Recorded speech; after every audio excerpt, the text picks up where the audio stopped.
Hello, hello, hello. I hope everyone is doing amazing. It's Margot Mastery, your heartfelt CFO. I think today graduated to be the hottest day of the year. Can we all just say an amen? How crazy this is? Who's drinking their water? I know I haven't drank enough today. Cheers to water and keeping yourself hydrated. In case you are new to my channel, I own and operate Heartfelt CFO and Tax Services. I come here each week and I share with you a skill and a strategy to help you in business and anything in between that will want you to help you and propel you forward. And today's topic is budgeting for business like a financial expert. My goal with this week and in lives in general going forward is that I'm changing the skills instead of trying to help you fix issues. This is in order to teach you to move forward in a way of more planning and less stress and less overwhelm and have somewhat of a structure to work with and make it your own.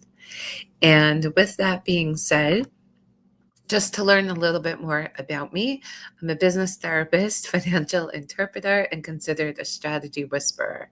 So I'm not your typical accountant, and I find you money where you have not imagined and make life easier for you. And along with helping a lot of entrepreneurs gain clarity around their numbers, myself and my team in Heartfelt CFO, we've basically been rewriting history around money and taxes and making it without the overwhelm and just making it more palatable, more doable, and more attainable. So many people go through their lives and they never reach a lot of their financial goals or just goals in general because they're so scared of money. And I don't want that to be you.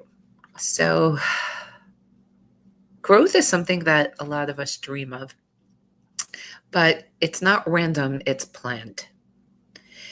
And lots of times I've had clients who call us and they are like, I don't know, we grew and da da da da da, and like, I don't know how this happened. But then when you start to tap into what they did, they always run into like the marketing and not into the numbers. And they could be growing with like top line, but they didn't really plan it. So they're not keeping enough of that top line. It's just going out the door, out the door, and out the door, and out the door. So if you want to scale your business, let's help you budget and not just overspend or spend and just not know where you're going to get it from. So let's budget like a CFO and take your life in control. And let's get to it. So what we're going to cover today is the difference between spending with a plan and a growth budget. Now, clients, lots of times when we work together with them, what happens is that we want to plan for the money that we're taking, not just randomly take it and not think about it with intention of where it's going. So for instance, we have a client this year who wanted to take out a loan, and it was a fairly large loan. And when he came to me around the loan, I said, yeah, of course, let's talk about it. And he was assuming like I was just going to tell him what to do and which loan was better. Now, he happened to come with a lot of different loans that were good options, where it's kind of like, what do you think is better, to a financial expert?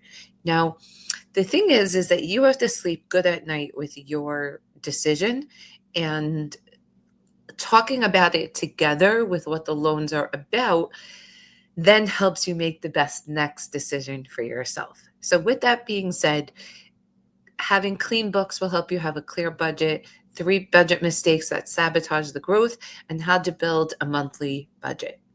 So my slides just went. Okay. So budgets usually fall short of these few things that I want you to keep in mind. They're based on hope, not numbers. So if you have books, they can be on numbers. Now, lots of times we could even look at our numbers and we could find something wrong. We're actually currently working on a tax plan now, and a client of ours from several years ago didn't have good record keeping at all. They were never reconciled for a certain amount of years. So what's happening now is that part of the tax plan, it's a lot of wasted hours or lost hours reconciling those items, because there's only way to plan is if you have the numbers intact. You cannot have the numbers intact, but then your budget and then your spending and then your underspending, your liability is just going to be all over the place. So forgetting to plan on taxes and reinvestment, and let's unpack that. So if you don't plan for taxes, now the main thing that you're planning for taxes is if you just take a distribution. We have a client who has like almost like a $2 million distribution, and he doesn't really plan for any of this. He doesn't plan for his distributions. He doesn't plan for the taxes. And there's a lot of things he wants to reinvest in. And when we put him through this process and then made it for him, what we happened to see is that he actually had a lot more money than he realized, and that we were able to invest. So it was invest. And then once he does it, able to make those transfers and make those babies run some profit. So confusing revenue with profit and skipping the cash flow forecast.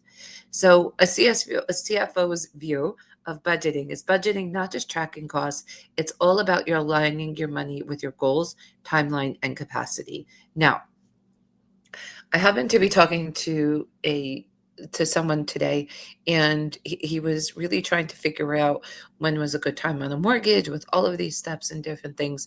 And sometimes the process of what you're going for actually outlines the process of what you need to do.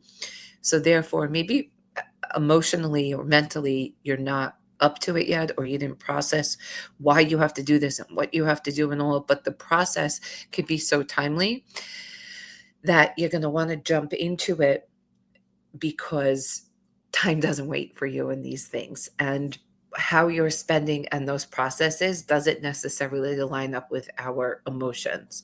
So our capacity may not necessarily be what we need to do or want to do. So we have to separate those in separate buckets. So the numbers that you need to know: your monthly revenue versus your expenses, and your profit margins per service or offer. Now, knowing your margins of per service, I put that in because in real estate, if you know where your money makers are when money is low, that's where we go. Okay.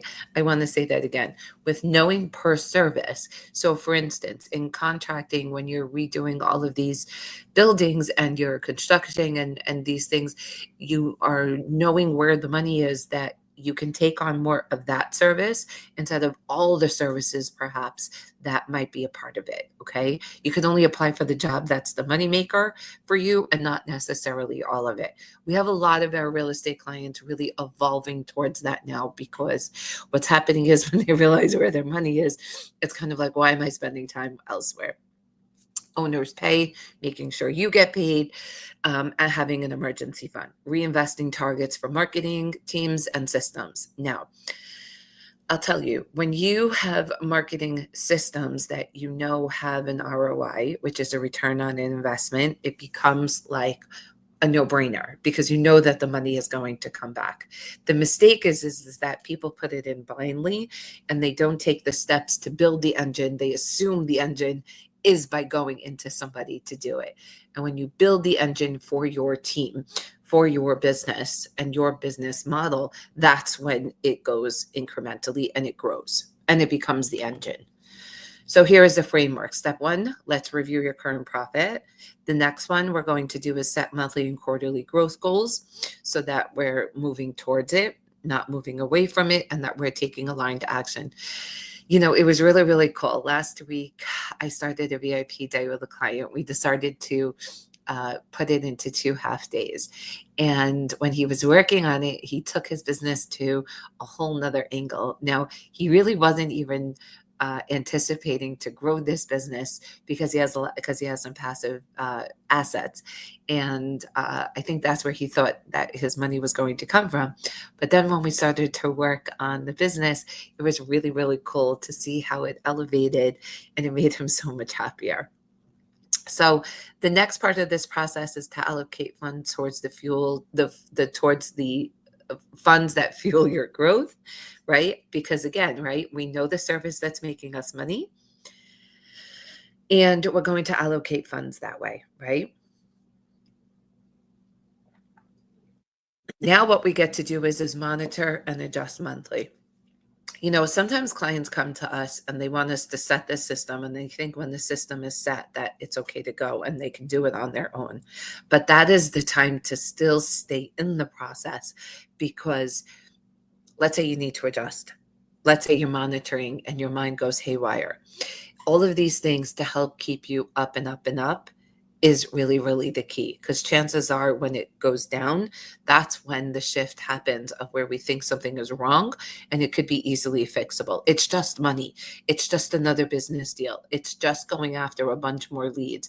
It's just finding another partner or another investor.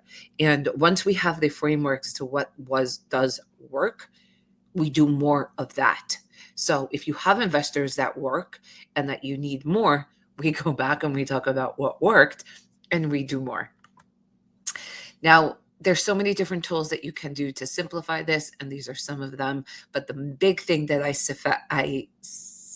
highly suggest is CFO support and accountability check-ins. I cannot say that enough.